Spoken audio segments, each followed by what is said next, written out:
thunderstorm warning for West Central Lake County in East Central Florida until 8:30 p.m. Eastern Daylight Time. At 7:58 p.m. Eastern Daylight Time, a severe thunderstorm was located near Lake Harris, moving east at 5 miles per hour. Hazard: 16 miles per hour with gusts and quarters of a hail. Source: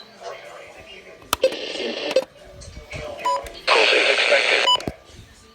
Wind damage to roofs, siding, and trees. Locations impacted include Howie in the Hills, Lake Harris, Hawthorne, Yolanda, and Okanumka. For your protection, move to an interior room on the lowest floor of a building.